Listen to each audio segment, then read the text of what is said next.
Welcome back to the Opposition podcast. Rukshan, mate, 2 nights in a row. I'm two, like, it's you surprising. 2 nights in a row. you We're doing pretty skipped good. like a month. Yeah. Now we You just do it went every day. you went to join Lydia Thorpe. You refused to come here, Yeah. and you said it was something about conflict of interest. I don't know, something about strip clubs. I don't know exactly, but you couldn't come here for a while, and now 2 nights in a row we got you. I appreciate it. No, look, it's been good. Yesterday was a lot of fun. We had the so-called leaders debate on ABC. That might come up today. Who knows? We might discuss some of the fallout from that. But yeah, the opposition podcast, and today we have a guest as well. So it's back to the old ways, which is something we should keep up the momentum Um, and I, I, continue I, on. yeah, you don't have to tell me. I'm the one that rocked up. Um, we do have an exciting guest tonight. Somebody we got to know through COVID. I just want to let people know we're going to start doing things a little bit differently. I'm going to try put up comments. It's a bit hard to stand behind all the comments. I'm put up as many comments as I can, but I will miss many of the comments. So if people want to guarantee their comments are going to get on screen, we're going to do the super chats that are on your YouTube channel or my YouTube channel. Super chats will definitely at some point read them out. And that's just a way also to support us. And of course, today I got my Proud Aussie t-shirt. So if you want that one, where is it, Rukshan? At realrukshan.com. Rebelstore.com. No, The Rebel Proud Aussie. Store. Do you like it? I like this one. You have a different one every day. So how Well, many styles and is there how many options are there available at the rebelstore.com.au? there's a few that we designed. I don't know. Benji actually designed a couple. Anyone got good ideas for t-shirts? Just send me through a design, and you will not make a cent off it. It'll literally be stolen and put on there. Nah, anyone has good ideas, we'd love to have it. But I don't want to waste too much time tonight. I want to invite our guests. So anyone that does want comments, we're going to do super chats for sure. I will put some of the other comments on, but I don't want to get sidetracked too much by having to scroll through the comments all night. So I might stop here and there if there are a few super chats and go through them. Tonight's guest is somebody I got to know through COVID. I reckon he can introduce himself better than I can. Every time I see him, or I used to see him in COVID, my heart stopped. That's a dad joke. That's a dad joke. Uh, Chris, welcome to the show. Yeah, thanks, Harvey and Rukshan. It's great to be here. So, for people who don't know who you are, let's start there. And I don't want to focus too much on the past. I know Victoria had really dark days, and that's where I bumped into you a bunch of times. I did a few interviews with you during that period. You're one of the bravest people in the medical field here in Victoria. But just a bit of background for those that don't know you. Sure, yeah. Look, for those that don't know me, I'm Dr. Chris Neal. I'm in my 40s, not quite 50. I've lived in Melbourne most of my life. I trained in medicine here at the University of Melbourne and got to work, as most young doctors do, keeping my nose out of trouble. And I got into cardiology training, so that saw me move to Adelaide as well. And then beyond that to the UK to do more training before coming back to my home here in Melbourne. Now I'm married to Sally. We've been married 20 years. We've got children, just a few. We've actually got 9 children. I don't know if you know that. We may not be keeping up with your family, Avi, but yeah, we're pretty family friendly. Are you Christian, I'm assuming? Yeah, I'm Christian. No one Wife, chooses to have 9 children unless they're religious. I guess so. Well, we're very pro family, and we love doing life together. So that's our story. I've basically been in the thick of it with COVID, I would say, since 2020, because it was very clear to me as a doctor, trained in how to think through all these problems, that things were very, very broken. And so I did take a stand. It was a costly stand. It cost me my job. That was in 2021 with the mandates. And basically, it was a mixed position that I took. It was partly, but certainly partly conscious, certainly an evaluation of risk, and also just a refusal to buckle with regard to our hard-won freedoms, in other words, it's not just about me. I could have made an easy choice. Look, there were doctors who made non-disclosure agreements that I'm aware of, not something that gets talked about much, but I chose to do that, and it really has defined my life since then. As part of that journey, I was one of the founders of a new medical union that's called AMPS, or the Australian Medical Professionals Society. We formed basically to give health professionals an option and a pathway through industrial law. But although I believe we had absolutely the right and ethical arguments, they were thrown out by the courts here in Victoria and elsewhere. And I unfortunately see that is a big pattern in Australia. I don't think we've had actual justice, and there's a lot of reasons why that's been the case. But I took that as, I guess, moving into 2022 without a job, an opportunity, and with the AMPS team and with quite a host of subject matter experts onshore here in Australia, I just felt I needed to take the opportunity to speak out, to articulate myself in public, in the political sphere, among politicians, and to the people of Australia. And I will say it's the people that are the audience that is most receptive to our message about medical ethics and some of the real issues of the science of the pandemic. So that the people have been huge supporters of us, in addition to, I guess, the need to carry on that mission to inform the profession of which I'm part, and to get involved with the politics, the medical politics, which saw me back and forth from Canberra quite a lot over the last few years, probably culminating in the Senate committee on excess mortality, which took place in June last year. And I guess with all of that background, the question for me was, would I stay in practice, because I did get back to private practice, or would I try to just do something else crazy and go for elected office in the role of a senator? And in about January of this year, Senator Rennick got onto me and asked me to consider it, and I was available, ready, and willing, and here I am. So you're running for People's First in Victoria, Senate candidate. I am, yeah. It's an absolute privilege to be standing with Jared's party, People First Party, which you can go peoplefirstparty.au and see all about. Jared started that last year, as many will know, based on his 6 years of elected representation and great performance as a senator on behalf of the people of Queensland and Australia.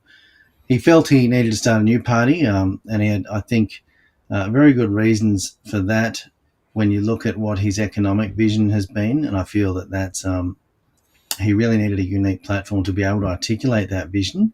And I really think that is getting a lot of traction in the electorate. So if you had to, I guess, compare yourself to some of the other minor freedom-focused parties, I guess that's the way he sees himself.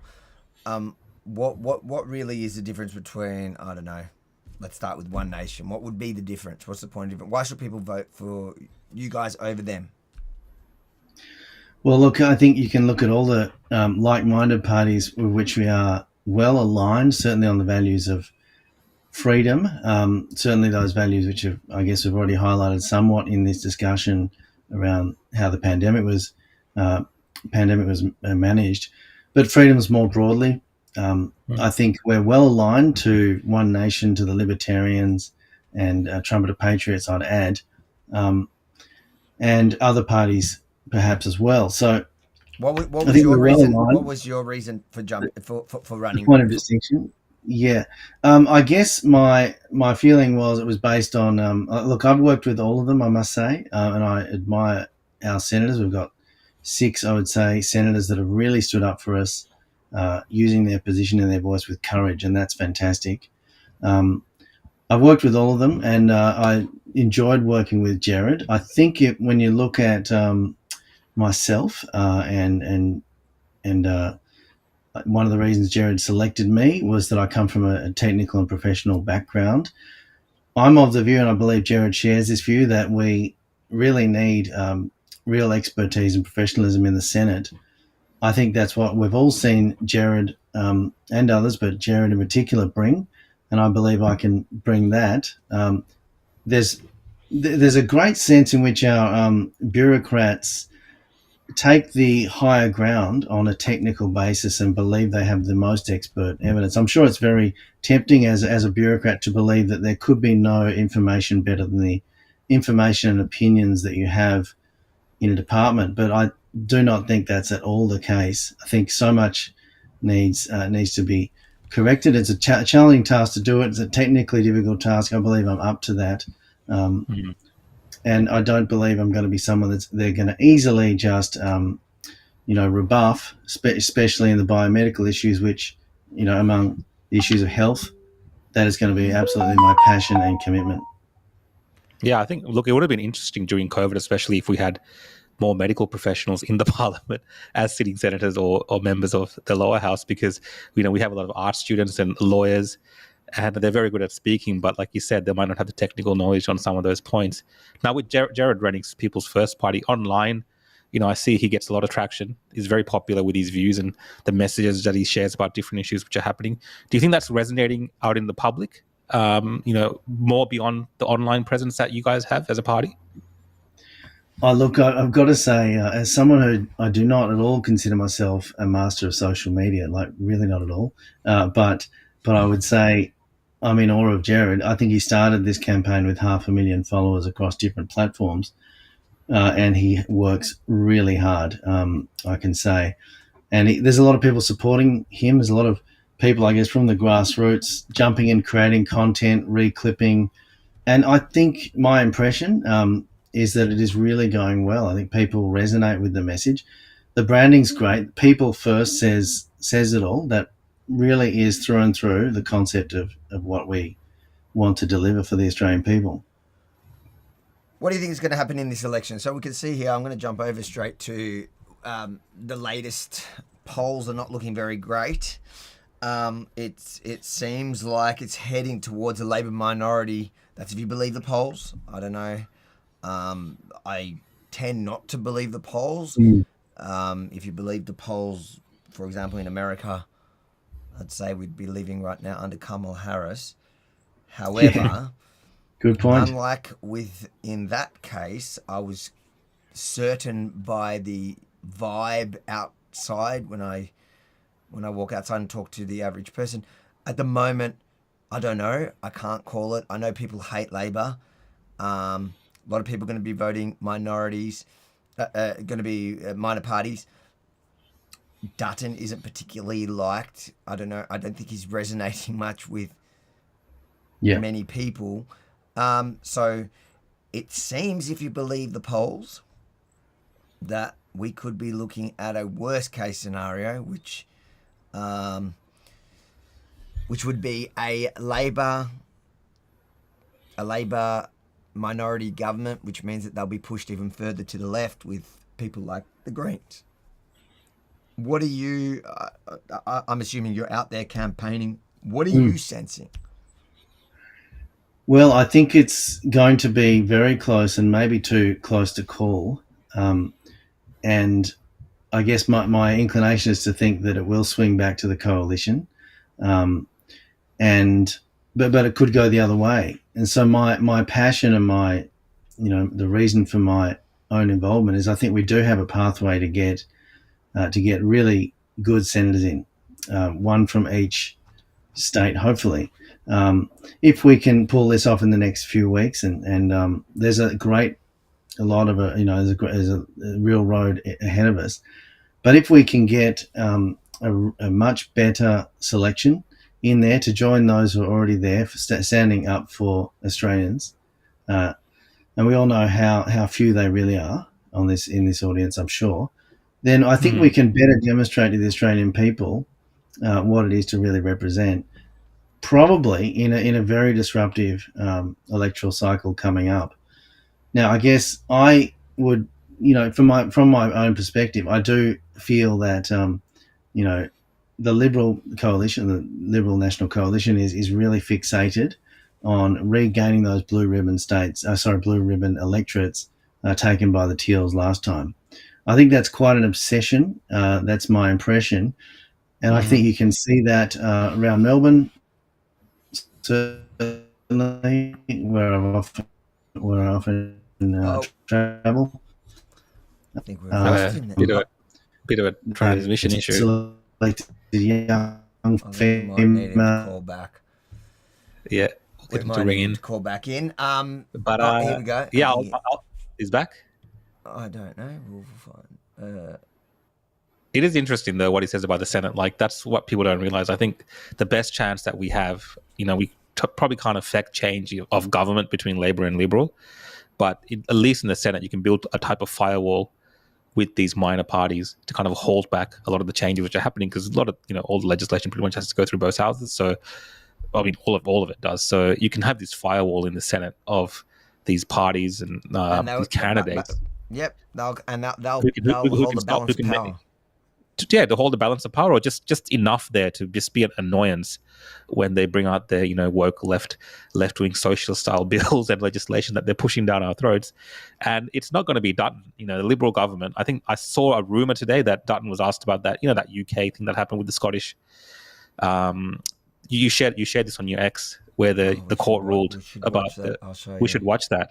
Yeah, but I think Dutton was asked about that and defining a woman, and he literally said, like, that's not an issue that we care about in Australia right now. And he might have a point when it comes to the electioneering of everything, but in a general sense, you can see the Liberal Party really struggles to stand up for kind of conservative or right-wing or centre-right, views and opinions. They just kind of want to fit in with Labor. And we saw that yesterday.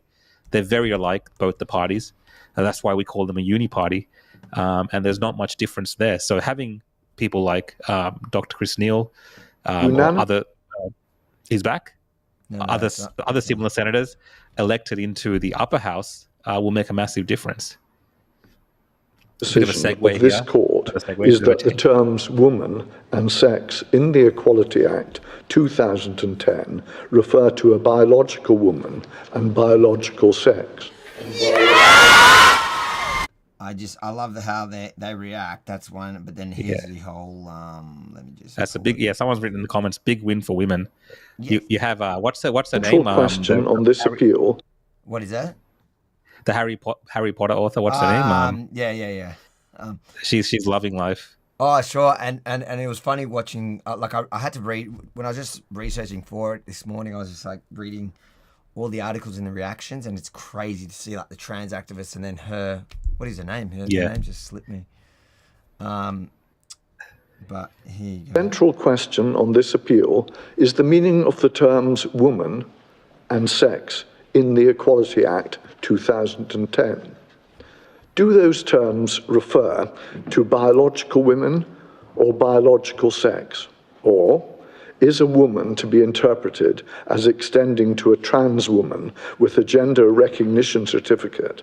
By that I mean a person born male who now possesses a gender recognition certificate amending her gender to female, and sex to be interpreted as including what I will refer to as certificated sex. J.K. Rowling.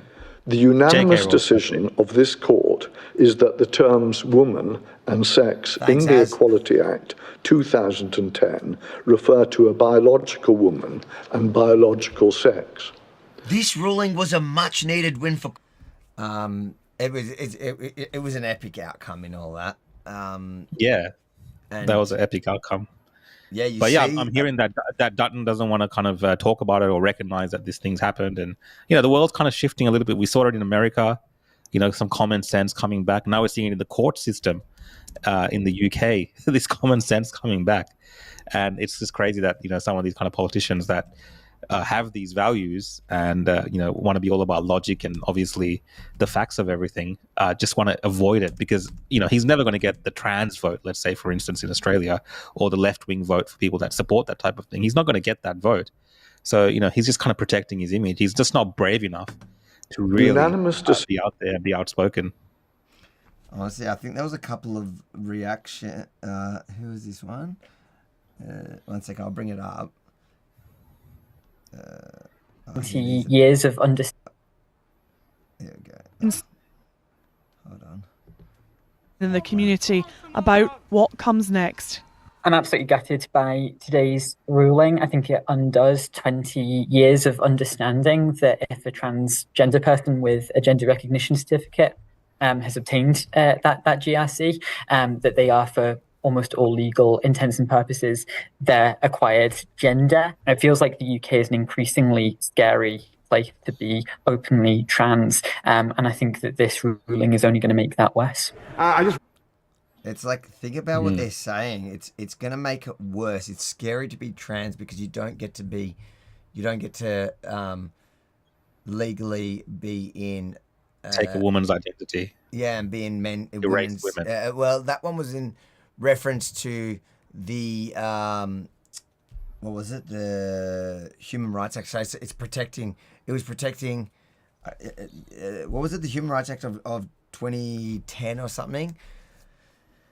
But essentially, it's a legal definition in which the court recognises that men, that women have to be biological women according to the law.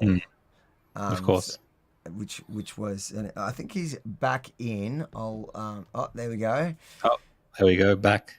Welcome back, mate. I'll zoom him out a little bit, maybe. Boom. Here we go.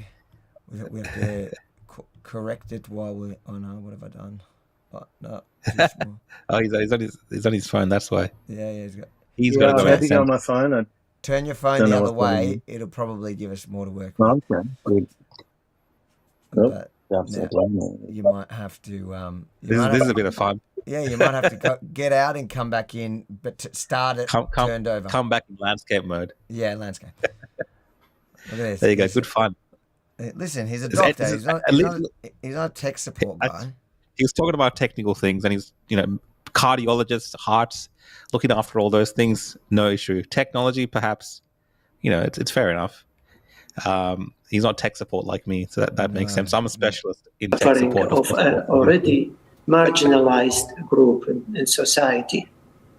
Right. Well, let me get you to answer that, Maya, that this has inflamed transphobia and a marginalised group is now more fearful than it was. I don't think this has inflamed transphobia at all. The Equality Act protects people against discrimination and harassment. It protects everyone based on their sex, their age, disability, race, and what's called gender reassignment, so being trans. So everyone is still protected against discrimination and harassment at work, using a service, renting a flat, at university, at school, and so on.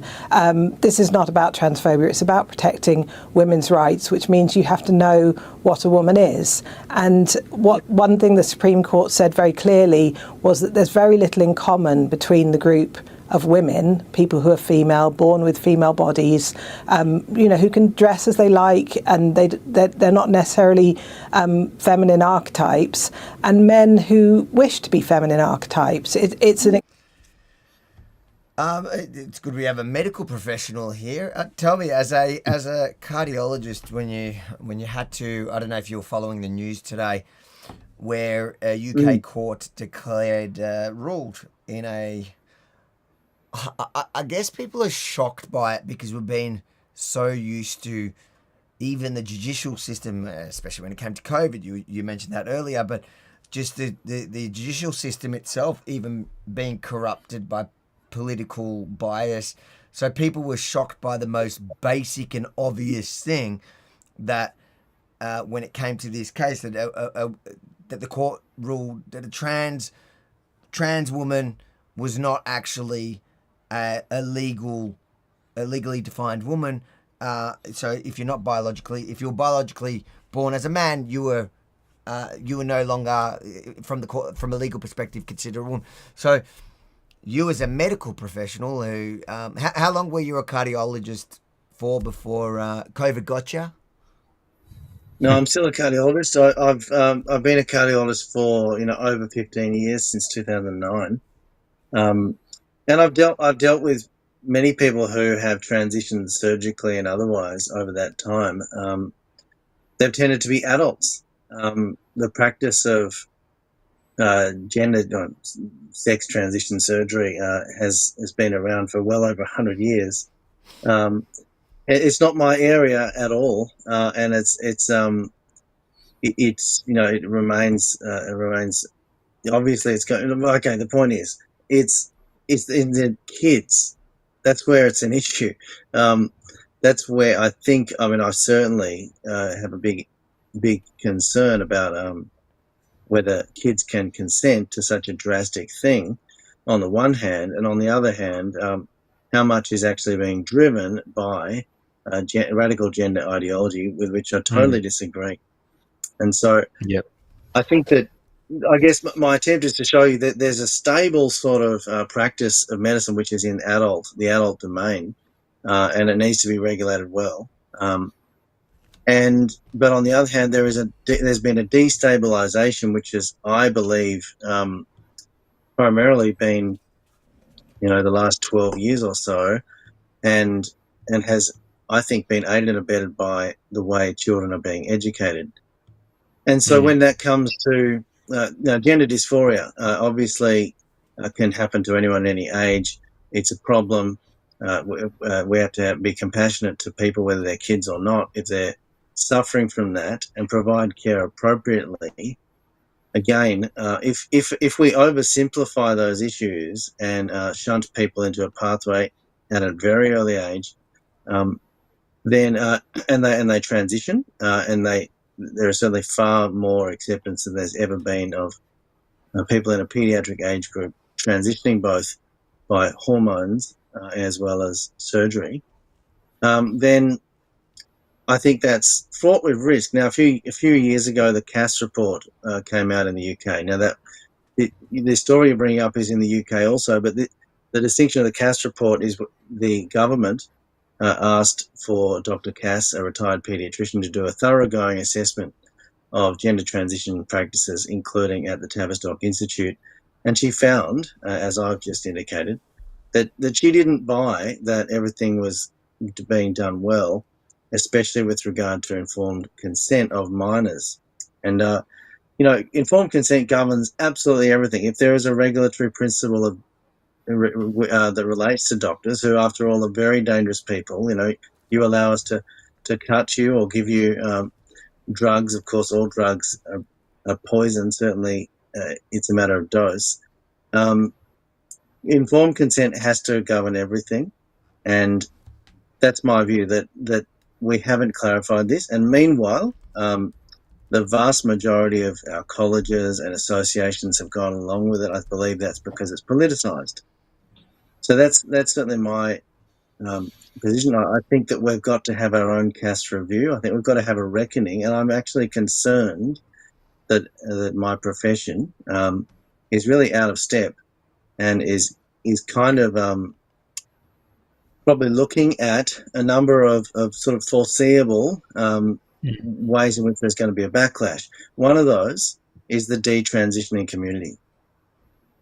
Just as there's a transitioning community, there is a growing number of people. I don't know whether you guys have covered this or have had introductions to people like this, but who have transitioned either, surgically, as I said, medically, who have suffered consequences physically in their bodies, and who later come to a point in their understanding of themselves that they want to return to the identity of their biological. Billboard Chris he talks a lot about that. And I think what you're referring to is something that is clear cut. Any rational person does not think it is, whether you're a medical professional or not, that kids can consent to that, to such irreversible medical. It's chemical castration. So I don't think many people. But I think this case was more about protecting women's spaces, essentially. I love it. It was defining under the human rights, I think it was. I'm just trying to find it here. I was looking at it earlier. Anyways, but the point is that a court, what it really means, it doesn't even matter what the application here was. What it means is a court now has tried and tested a Supreme Court, and that's something that's a court that, you know, it's precedent setting, not only for Britain, for us. I know I've been through a number of cases here myself, and I know that we use cases in the UK as a precedent, especially in their Supreme Court. So now the court has gone through it, they've tested it, and they say, well, actually, the legal definition of a woman is somebody that was biologically born a woman, not somebody that the government issued a gender, what do they call it, a gender certificate. Was he saying certificate or whatever. she was saying certificate? It's like some certificate that makes you a different gender. And I think that that's an important step in the right direction for the entire world. Because, yeah, I agree with you. I don't care what adults do. I don't care if an adult goes and chops off their whatever, their sex organs. It doesn't bother me. That's you. Well, do it was being made into a fad, wasn't it? That's the thing, right? That's the problem. Right. Like, you know, it was being made into a fad where it was promoted to children on these social media platforms. All these Hollywood celebrities would have like a, you know, transgender child somehow. That's the problem. It's become trendy to make your kid trans, which is child abuse. Exactly. I think it defies the logic.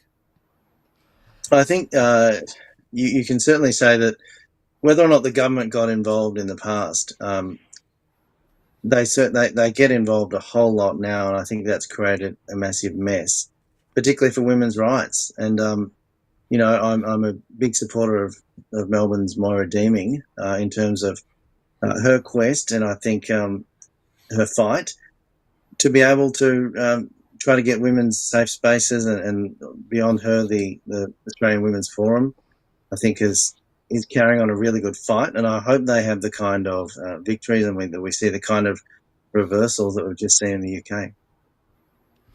Absolutely. All right, I want to move on to this story that I really want to focus on tonight about another candidate running in this election, the Victorian Senate candidate Jordan Van der Lam. Now, this is an insane story. It's so insane. This guy started off as like a TikToker that, to be honest, my wife, who's not very political, used to watch and found funny. He was doing TikToks back, I don't know, you're talking about maybe a couple years ago, on like abusive rental, bad rental properties. And it was all like comedic and that. And then he kind of morphed into this guy that was starting to show vacant houses and encouraging people to go and move into vacant houses because he claims that there's, you know, so many people vacant properties. Yeah, there's vacant properties and people sleeping rough and people dying on the streets. He wore this T-shirt, and we'll react to his interview, because I'll give credit where credit is due. I think the project did, for the project, a fairly decent job in questioning him yesterday, and that's not something you'll get from me very often, is where I'm giving Waleed Ali praise. I still think he could have gone harder. I also think he could have been more combative with it. Because he's talking to an absolute dangerous nut job. But credit where credit is due, and we'll break it down and you guys can react to it. The guy was wearing a T-shirt where he's like saying to homeless teens or something like that. And I'm just watching that. Yeah. Like, I was a kid. I was a street kid. I lived on the street. And I know that if I wanted a house, like the one thing that the welfare system gives you in Australia up until the age of 18, they pretty much take care of you like that. So the idea that there's all these kids sleeping rough, who have tried to get help, who have tried to find accommodation and haven't gotten it, is complete nonsense. I just don't believe it. I don't believe it. I know that kids sleep rough. Yep. I slept rough because all I cared about was getting my next hit of drugs. Other issues. So you didn't care, and you were like, that was my priority. Yeah. But this story was, he essentially put somebody's address, a house that he declared as vacant, encouraging people to squat in it. This is the guy. Look at him. Smug. He's like smug. So he's a Victorian Socialist candidate now. He encouraged people on his social media to move into this house. People did. And the lady who owned it actually, because he claims that everybody that owns these houses are rich, and that it's. Well, it was a dad's house, dad's property. I think Exactly. a late father. So he claims all the people that own these houses are evil and rich, and that they deserve to really loot. That he thinks that the government, he argues that the government should actually take it off them and redistribute it, which perfect socialist. But the truth turned out to be that it was an inheritance of, this poor lady that doesn't have anything. Her mother. So the last couple of years, she's been trying to work on it to eventually move into it. Her mother got really sick, so then she was stuck taking care of her mother, and then she ended up coming to the house after her mother died, after caring for her mother, her mother ended up dying, and then she had a period where she obviously was mental health. She lost her father, her mother, and came to the house, and the people moved in because this bloke had encouraged people to move in. Yeah. And well, not only move in, they've actually sold all her dad's stuff.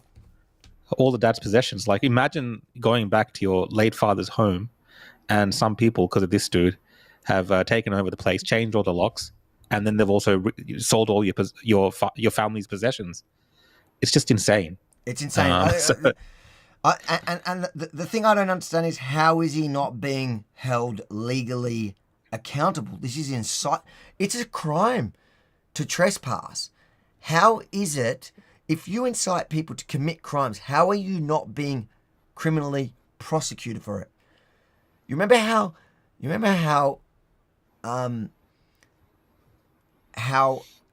proactive Victoria Police were during the COVID pandemic to find people inciting others about going to protest, even if they were just sharing the protest. Do you remember how they were kicking in doors for people who dared to mention the idea of protesting? And if you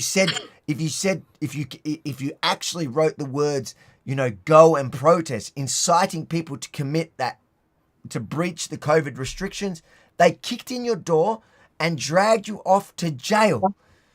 So this guy here, who's actually incited people to break the law, to trespass, who ended up committing additional crimes, stealing, and here he is. He was invited onto the project, but like I said, I'll give him credit, and let's watch it and get your reactions to it. I'll stop it in middle so we can kind of react to each comment. Thank you for joining us. How do you feel when you hear those words from Carol? Yeah, I think I feel very sorry that her belongings were taken. But I also think about the fact that every 4 days a young person experiencing homelessness dies in this country, even though there are hundreds of thousands of empty homes available for them to live in, and they die because they don't have access to housing. And our government sits there doing nothing about it. So firstly, how do you feel about the fact, so the beginning part of the project I didn't have to air, it's essentially telling the story, and they shared her words of pain. It was clear he's destroyed her life. And I think I might feel sorry, but the more important issue with the guy wearing, that's why I'm saying, his t-shirt, end youth homelessness, I just don't buy that. And I certainly don't buy him feeling any remorse. I don't know what you guys read from hearing that. Is that agreeing? Yeah, I mean, Chris is gonna say something.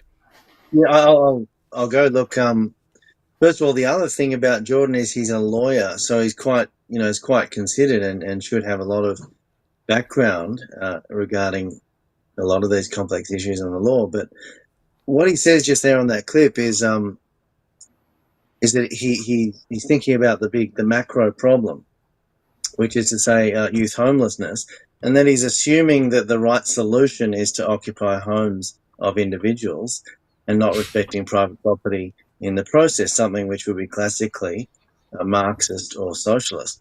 So that assumption, we all agree that there is a big problem with youth homelessness. It was very personal for you at one time, Avi, and we'd all love to see that worked out. We as a I community, actually we should don't. come up with. I think we have a big problem with homelessness. I agree.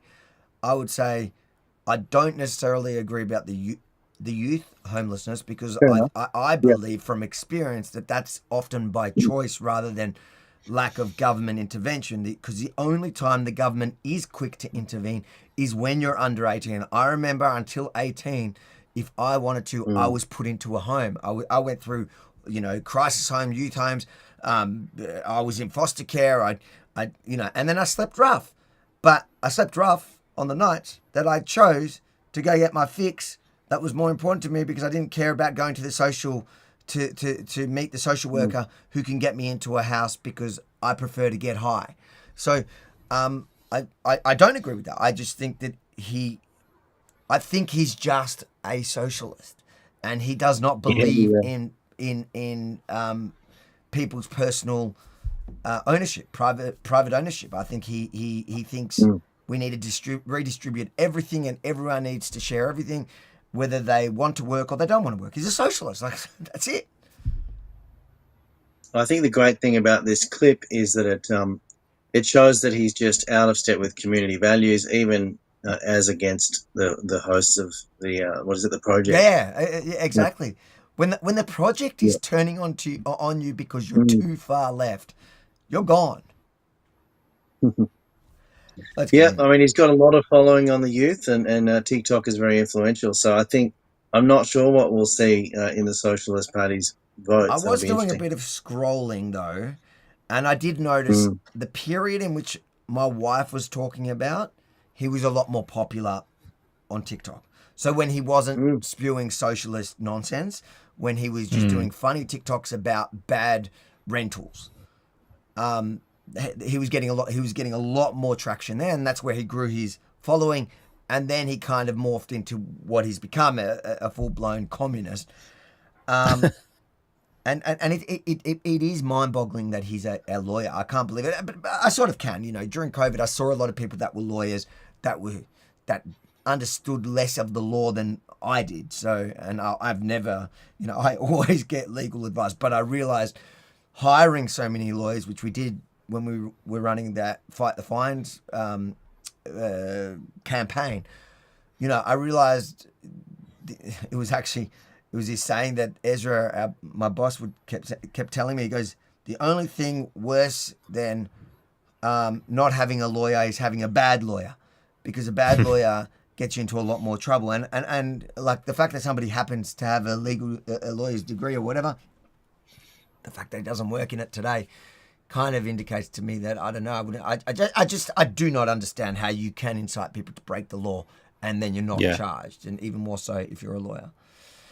But let's keep watching this. Something like Carol collateral damage, like if you had your time again, would you still post Carol's address? Yeah, I'd have a think about it, I guess. But I guess if we look to the facts about it, it's a house that was empty for 17 years, and Carol had safe housing, and she obviously empathizes with the people who don't have access to housing. It's a tough one. It's very much a tough one. But they're only some of the facts. I mean, the other relevant facts, as we just saw, the reason that house was empty for so long, she was having a ailing mum that she was looking after all that time. I mean, to just say it was empty. It was. I just want to stop a second, and guys, I apologise in advance. Thank you, Walid. Like, I don't know about his mannerism, because I think like you can be a bit more forceful, but I get it. He's got to appeal to his crowd. He doesn't want to push away the socialists too far. He needs them. It's possible he's got a couple of empty houses that he's worried about. He might have a couple of empty houses sitting around Wally Dali. You never know. You don't want the socialists to get any ideas, just to make it a common thing to do in Australia. So yeah, that's probably my take on that. And what's his name? The other guy, Peter, whatever. Peter Heller.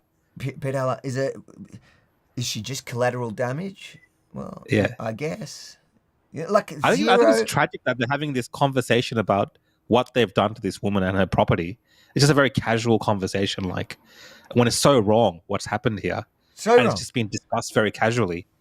You know, which is a tragedy that's happening here, where these things are being normalized by individuals like this in Australia now, where we're saying that people who have worked hard, who, you know, her father, who knows what effort he's put in to get that property, that because it's empty for whatever reason, that and the government's failing on housing or whatever, that people should now just go take that other property because, you know, those people can suffer and none of their rights or none of their rights to their property actually matters anymore because of this other problem that's being created in society. And, you know, these solutions that these individuals are offering are doomed to failure. And it's so casually being discussed here. Oh, you'll which see. is He kind gets of to like- he gets to his solutions at the end when they push him, and then we will. I'd say we'll end the tonight's podcast with Chris's answers to those solutions to see what Chris's solutions if he were to get in. Even though you're not running, are you running for the Senate as well? Yeah, I'm running for the Senate. Yeah, number one ticket for People First. There you go. So you're running. You're Against opposing it. him. Yeah, absolutely. Yeah. Okay, so we'll find out. I couldn't remember if you were running in the lower house, but that's perfect. All right. But every 2 months to make sure that she didn't have to pay vacant residential land tax and that her insurance didn't lapse on it, and then she didn't visit it for like years at the end. Yeah. But if she's looking after her ailing mum for a lot of that time, and she's entitled to try to minimise her insurance payments or whatever. If she's, absolutely. Yeah. So to just say it was just an empty house, that's a mischaracterisation of the full picture, isn't it? I mean, like it was an empty house. Yeah, but that's partially the truth. There's more to. It's like, what is that argument? Imagine somebody got sick and they couldn't physically get there either. Like a different, whatever the example is, you know, technically, it was empty. Yeah. But she was also, she did do she was working on it. She had people fixing it up so she could move into it eventually. But what is that argument? And makes no sense. He's justifying. So he clearly doesn't feel bad for what he did. He's not sorry. I just don't understand how anyone takes these people seriously. It's like going into a shop and just saying, "Oh, well, these items aren't popular. No one's buying them. They're just there, so I'm just going to take them because I can just take them." Like it's theft. Whichever way you look at it, it's theft. Just because it's a house and people need to be in the house, it's still someone's property and they have rights to it. And this guy's just casually saying, "Well, you know, she wasn't there. The circumstances don't matter." So it's just literally theft. You know what I find funny is that. Let's say because somebody wrote here, I just saw, and they call us far right or something. I saw something. Anyway, they're calling us far right or whatever. Yeah, I'll put it on screen. But it actually made me think of something because imagine this was, let's say, you, Chris, and you did something outrageous that caused harm to somebody else. You know, to the same degree. You're not a socialist, so it won't be this. But you did something, encouraged your audience to do something that caused harm to other Victorians. Do you think that the project would invite you on to sit there nicely on the panel to discuss it calmly, even if they were going, like here they're challenging, I do recognize they're challenging him, but they're also giving him the platform and they're not going hard. They're softly challenging him, trying to appeal to his emotions. Do you think that they would do that to you? No. It's clearly there's a bit of an alliance despite the disagreement there is, and no, they wouldn't show the same kind of congeniality and accommodation to the right. They won't. I know personally because I know for years they've done different stories on me, but they've never invited me on to discuss it. Besides for so in 2016 when I ran gyms and I was doing a shooting course, then they didn't invite me on the panel, but they came and at least spoke to me. But after that, since I got into the political kind of world in doing what I do through COVID, they've taken a bunch of my stories before, ran them, condemned me, never sat me down politely to discuss. And I don't care. I'm just pointing out that there is a complete different way in which they confront their own side to confront the other side. And here they are confronting him, but it's so calmly and softly and respectfully. And you know what? If you're going to do that, I don't even mind it that they're doing it, but they should at least, when they condemn people on the right, on fringe right parties, because this guy's from a fringe left party. The Victorian Socialists have never gotten anything up.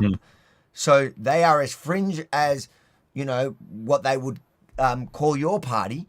In fact, you might be polling better. I don't know. But the point is, they would never give you that courtesy. Story, you accept that, sure? Yeah, absolutely. And this is an incredible outlier. This is I've been doing this for a long time. This is the first time. The one we know about. Yeah, I understand that.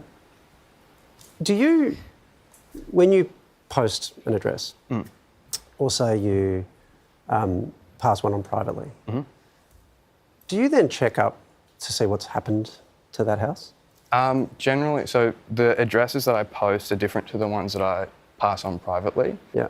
The addresses that I post are generally the ones that I personally think no one would live in, because I probably wouldn't live there, and they're more to kind of draw attention to the fact that, hey, these places exist, they're near you, they're your neighbours are leaving houses empty while people are living on the street and sleeping rough, and the ones that are distributed privately are not those. Right, but so you don't then follow up to see what's happened, what's become of these places? Of the private ones, more generally speaking, yes, but the public ones, less so. So in a case like this, you had no idea what was going on? No, absolutely after. not. You just post this thing, walk away, and the circumstances are what they are? Yeah, because they're generally just houses falling down on the side of the road somewhere. Okay, this clearly wasn't that. Yeah, this is absolutely not the case. Yeah, and also she'd just done a renovation.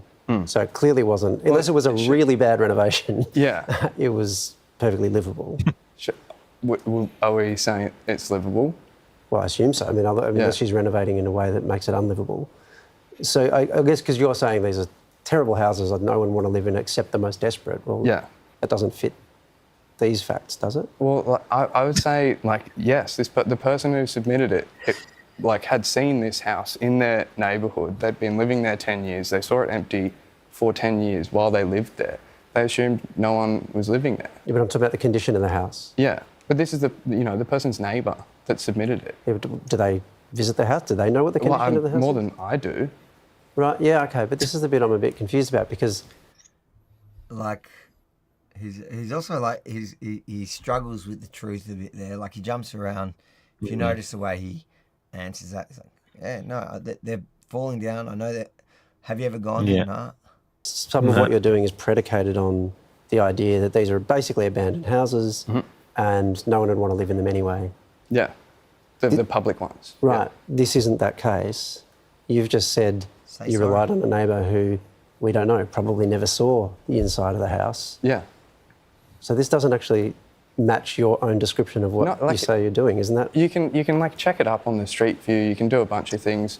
Obviously, I can't visit every single house, which is unfortunate. I am just one person, and I'm doing. Hold on, you can check it on Street View to decide. Go on Street View and find a house you want to live in. Yeah, go on Street View, and if it looks kind of old and vacant, I don't know. I look at Street View all the time. Every house looks vacant from Street View. And the idea that he can't go and check every house, why not? How many houses really are you posting publicly? Because he's saying there's a private and public. How many houses are you posting public? I don't think there are that many. Surely you could go to one a day. So you could do 365 a year. He's not doing anywhere near that. So why can't you go there? Yeah. He's a compulsive liar. It's because I see that there are hundreds of thousands of empty homes in this country. But he's doing something different than Peter Dutton when he gets kind of caught. Peter Dutton's going the whole, I'm just going to own up to it. I don't know if Peter Dutton's right, but I feel like in this case, he just looks like an idiot. You should just own up to it. Because clearly anyone who's watching this who is not your super fan, who's not a socialist, who pays taxes, who works hard, who who barely owns a property. Like most Aussies that own are struggling to hold on to it. You know, like nobody's looking at that going, oh yeah, I understand what he's saying. It's kids that want to live off. It's kids that live off their parents. That look at him. Oh yeah, good on him. I believe him.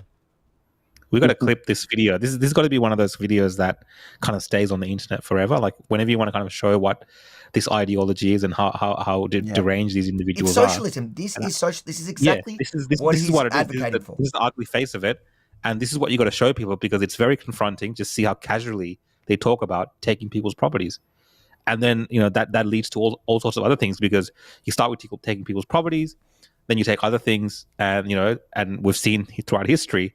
It ends up in people taking people's lives. I'm saying not in this particular case in Australia, but that's what we've seen with socialism, communism, all these type of concepts. It ends in disaster, and this is kind of the nice face of it, where it's like, hey, it's an empty house, we'll take it, we'll go live in it because they don't really deserve to have it. Well, like we said, we're reading super chats out. We have one from Daniel, who says. Always was, always will be champagne socialist. That is very true. Guys, if you want to... If you think about it, Avi, like this whole vacant land thing that they're kind of going on about, well, isn't that the whole premise for the British colonizing Australia? Like that's the entire argument. Exactly. The land wasn't being used. And this guy terra nullis, it wasn't being utilized, so we took it. Exactly. And we made something of it. It's the same. That's a good point. How do you flip that around?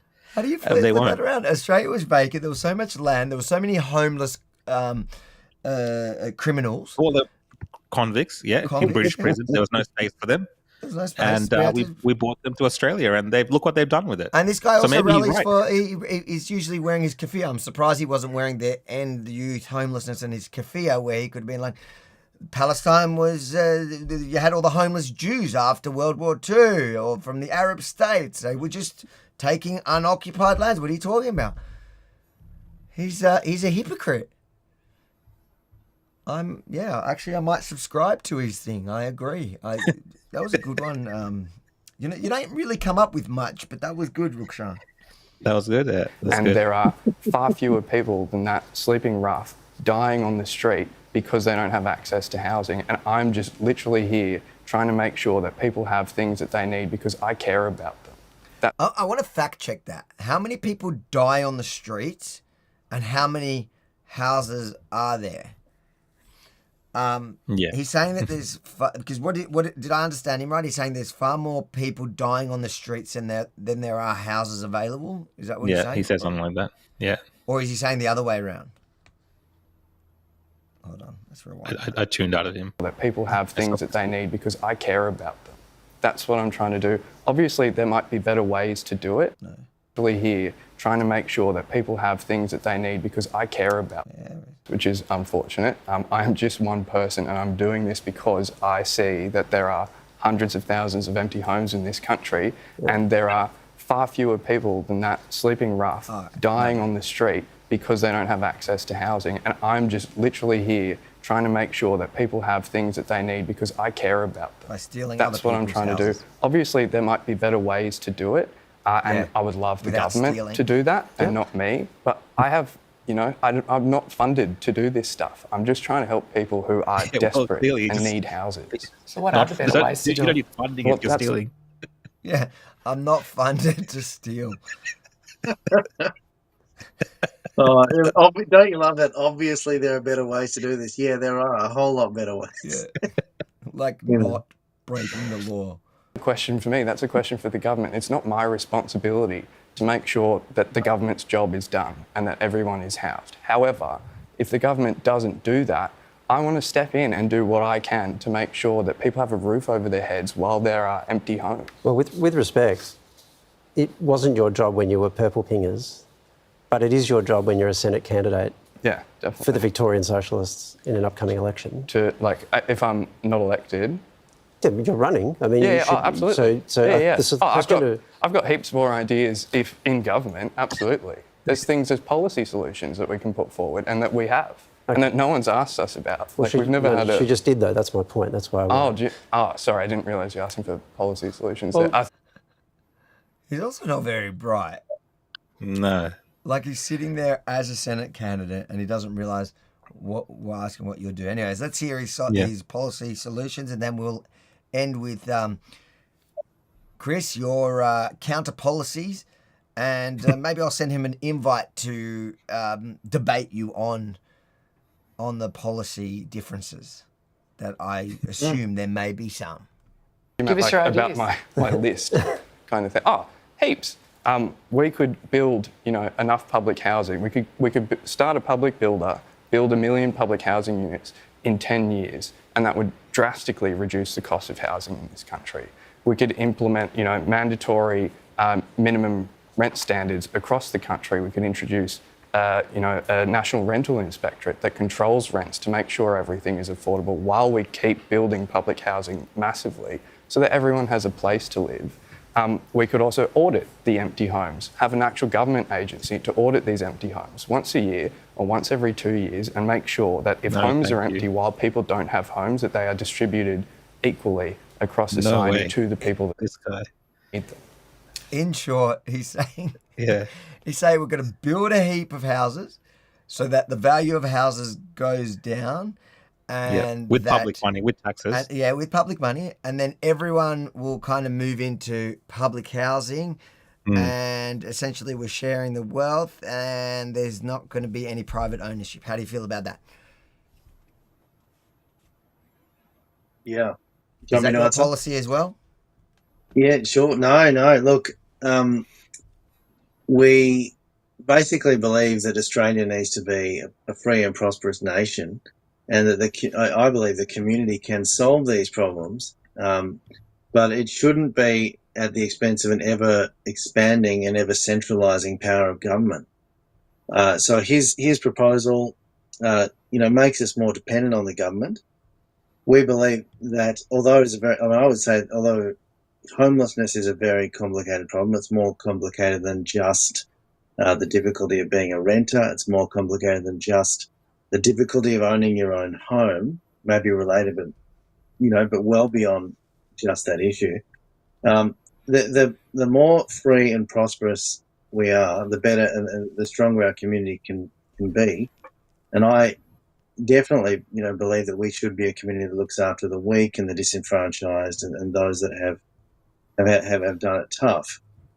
But I don't tend to think that we should be a society where we always automatically think it's the government's problem, as Jordan definitely does. And I think I'm not really someone that's going to be getting that vote. But if you're of that mind, who believe that we should have small government, we should have freedom and responsibility, then I think we've got a pathway.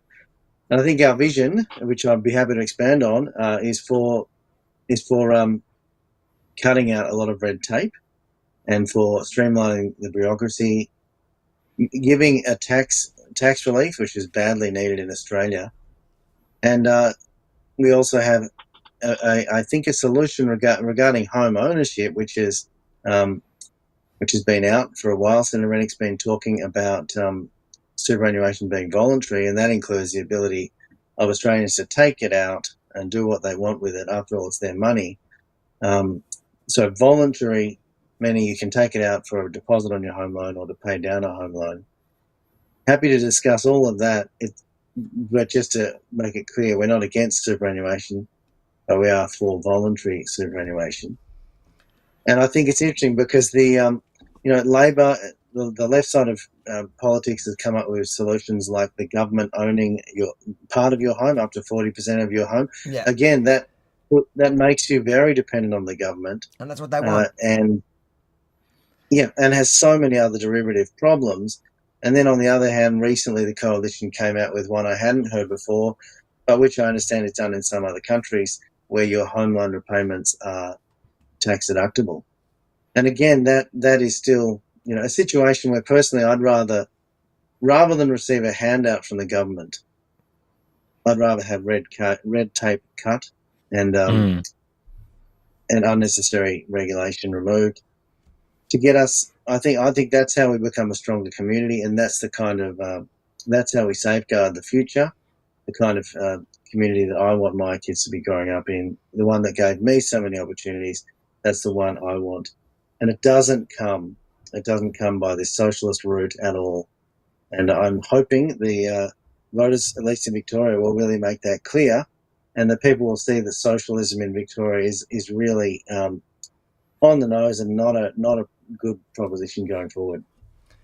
Well, I'd argue that, if you start building heaps of free housing and you give it away to people, you're not going to solve the homelessness problem, because all you're going to do is you're going to create more people that don't own their own home, because why would you go and work your ass off and do anything and build something when you get it for free from the government? It's going to create a society that just that relies on the government, which is exactly what he wants. That's what they want. And if you remember, also during COVID, I'd assume that during that protest you were there because you were at most of them. Do you remember the protest where the Victorian Socialists were rallying against the anti-lockdown, anti-mandate? There was a massive protest. It was one of the biggest anti-mandate ones, I think, towards the end. And the Victorian Socialists with Antifa and like all the crazy lefties, fully masked up, they were rallying in support of Dan Andrews. It was like the weirdest thing ever. Govern me more. Do you remember that? Yeah, I remember. I do. I wasn't there, but I do remember that happening, and it. But I think we all, those of us who lived through that situation in Victoria, remember that attitude, and I think it's a dependency, and I think it's not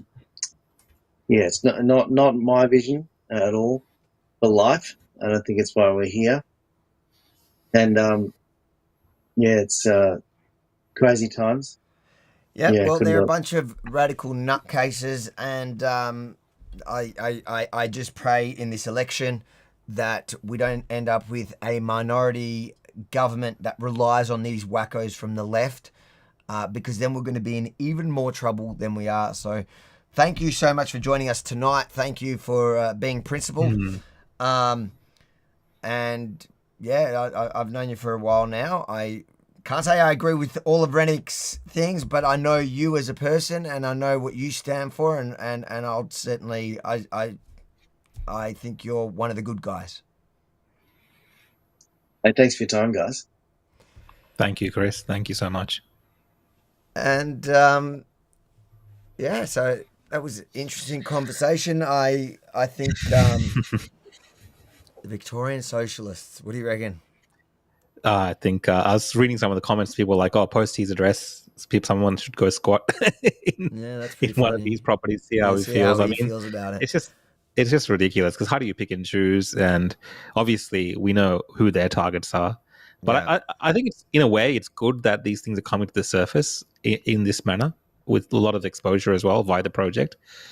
Most people watching that, even if you're kind of a bit more left leaning, would look at that and be like, it's a bit ridiculous. The way in which it's even the project looked at it, and even the project, it's kind of like, come on, guys, really? This is what you're presenting as a vision for Australia. It's funny to notice how they treat a wacko from their side compared to what they deem us as. It's very cordial. It's very cordial. It's like a gently asking him questions. So you think it's okay to, her house was stolen? That's okay? Yeah. They're appealing to his emotion, because the left is all emotions, and they know. Look, I get it. I'm going to. We got one more super chat we'll read here. Anyone who wants to, we've got a minute or two. You can add a super chat. We'll read those now. What have we got here? When globalists succeed in globalists. Oh, all right, globalists. That's not my reading. That's the way it was. Hold on. When globalists succeed in reducing the population to 500 million, housing won't be a problem. We'll all be controlled by AI, UBI, Digital D, and social credit. That's true. So maybe that's the answer. Yeah, these socialists, they would love I was talking with Chris before we started, like universal basic income, these kind of concepts are what they're after. More welfare, public housing, it's a form of welfare. So they just want this kind of massive welfare state where the people who are working are providing for it, and those people are also seen as the enemies of that particular ideology as well. It's insane that this is what is being promoted in Victoria, and I think Victoria does have people that agree with this guy. There's a lot of people in Victoria that do. I've met him. I think they had like a uptick in the Werribee by-election in the state elections. The Victorian Socialists were doing really well. So there are a lot of people that they find this type of concepts attractive. They're I would say they're lazy. They don't want to work. They just want to be given things, and they're okay with that. They think that's what government is there for, and they want more government control over their lives. We are the socialist state. The state that will fall to the socialists is Victoria. We'll go first. But hopefully we'll see. Yeah, we'll see how this election goes. Are you at all worried? I'm a little bit worried. Look, I think it's more of the status quo. But the thing is, I think, 4 more years of Labor, where's that going to lead Australia down the track, right? It's kind of that very slow-moving train wreck, I think, what we're seeing. And 4 more years of this under Albanese, especially if it's a Labor especially if it's a minor with the Greens and a couple of Teals and a socialist. Who knows? Who knows? Right? Pushing the Albanese policy. I'm moving to Israel. I'd rather the rockets overhead than that. Oh, mate. I would never leave Australia. Australia first. I'm one of those people that wants to deport dual nationals. What if the Mossad in your next paycheck give you a passport? Then I'll have to move. This will be clipped as well. So you told us yesterday you're all in with the Trumpets of Patriots. Is that just because you're their shill, or?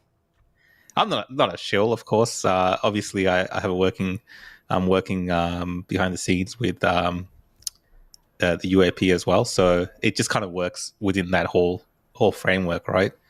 But again, I believe that these minor parties, all of them, we saw People's First today, Janet Rennick's party, One Nation, Trumpet of Patriots, I think Family First is another one, the Libertarians, I think they all present an alternative vision for Australia that doesn't really get out into the public sphere, but they present good ideas that can maybe slow down the effects and impacts of what's happening. So if we kind of get together and vote for these minor parties and put them first, put the Labor and Liberals last, I think we'll have a good solution.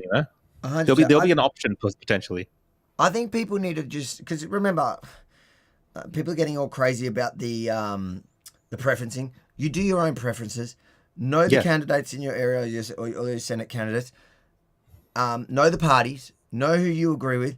I certainly, personally, I look at the minor parties and I go, I'm looking at the minor parties that I know have formed, that have been around for a long time, have proven that they're consistent, that won't shift with the wind, won't be audience captured by, the fringe within their own party. Mm-hmm. You got people like One Nation and the Libertarians and even the, what's the other one? The Christian one. What's his name? We had him on. Family First. Is it Family First? Family First? So what's this guy's one? What's Reddick's one? People First. People's First. Right. So what's the other one? Family First. Family First. So Family First has been around a long time. One Nation has been around a long time. Libertarians. And you also, like if you're in New South Wales or Victoria, you also got the different Libertarians. So just educate yourself on who really, who's been around, who actually knows the game as well, like people that know. Yeah. I think One Nation knows what they're doing. The Libertarians know what they're doing.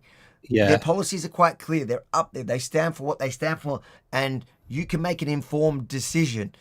I would still put the minor ones that I know less about or they haven't been tried or tested.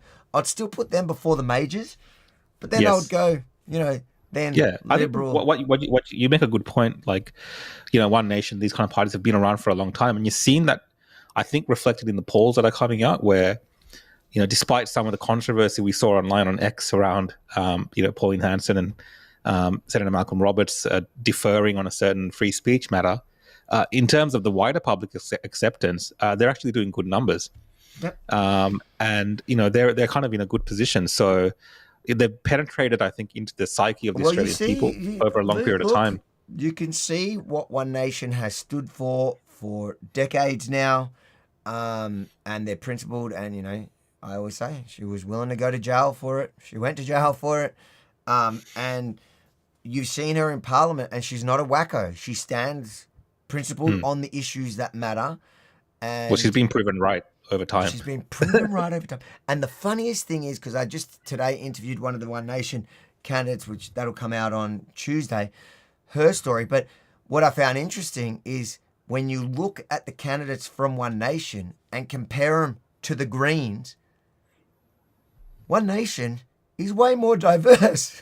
The candidate pool of the Greens is way more white than One Nation, and the media and the establishment want you to believe, they're trying to convince you that that's the racist party, and that isn't. The one that's actually been defending minorities in the last year, and the other one that's been targeting a minority. Like, it's all backwards. We've got a couple more super chats to quickly read, and then we will end.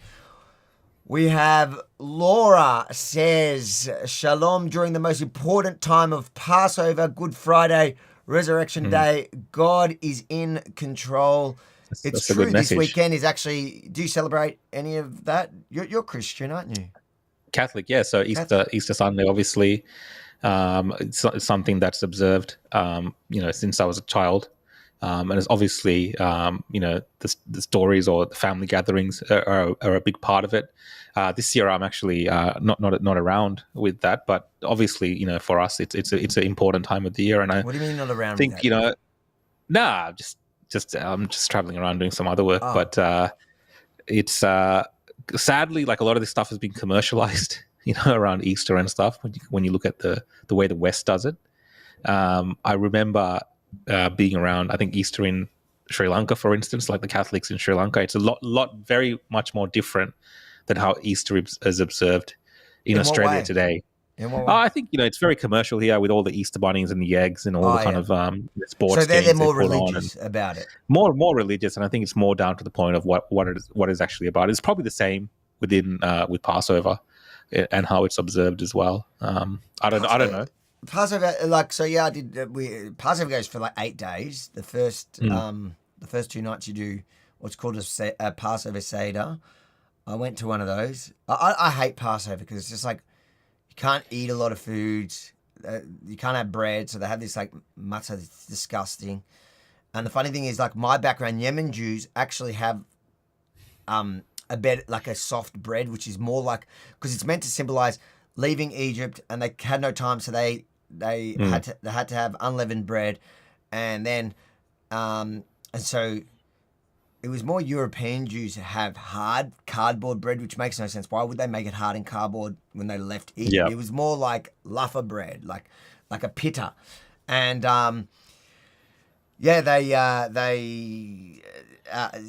so it's the food's not great in this period.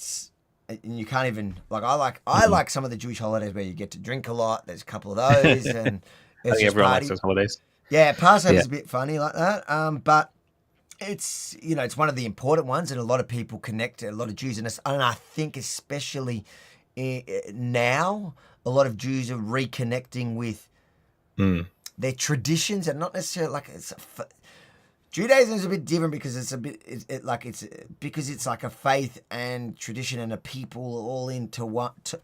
So, I feel something special about going to all the Jewish religious events and dinners and whatever, practicing the different what do you call them? Like, it's not the religious aspect to it. It's just like the cultural side of it that you're super connected to. And I think Jews now are even more so connected. The more that people hate on you, the more people can. I'm noticing that as well. Yeah. But Yeah, it is a special time. So I guess we better wish all of you who are celebrating this weekend, whether it's Easter or Passover, as Laura said, and thanks Laura for the super chat. Happy Passover and I think there's another super chat just before. Good Friday. Yeah, here we've got Nate's done a couple, so I'll just quickly read them both out.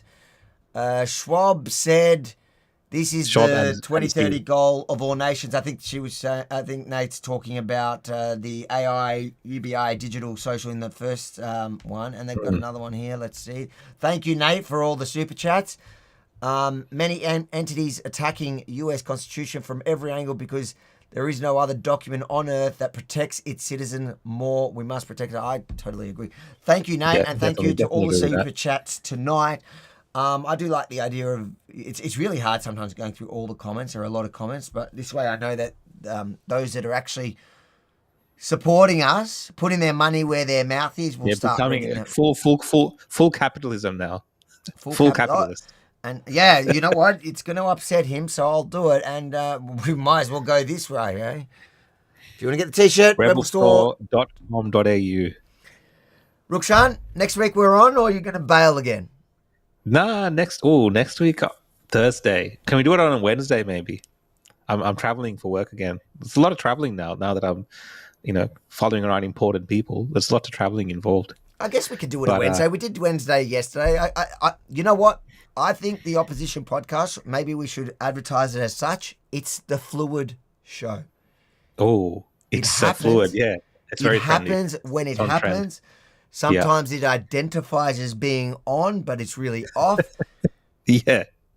And especially now that we're doing it on the main channels, we're doing it on YouTube now, so it sends people notifications. I send them an email. Yeah, at least during the election time, I think it's a good idea because there's different things happening, and maybe some days there'll be like an important, that particular day, for instance, that might be interesting.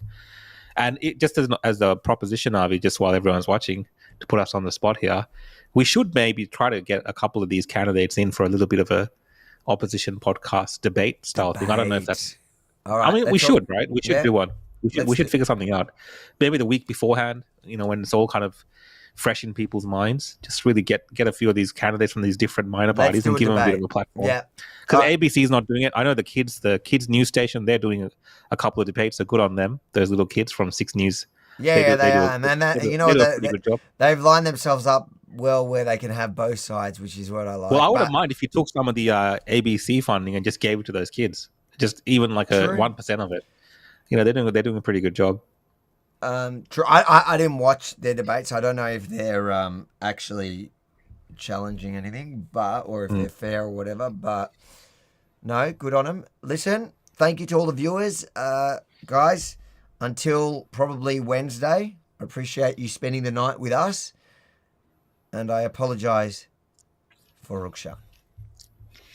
Thanks, guys. See you all next time.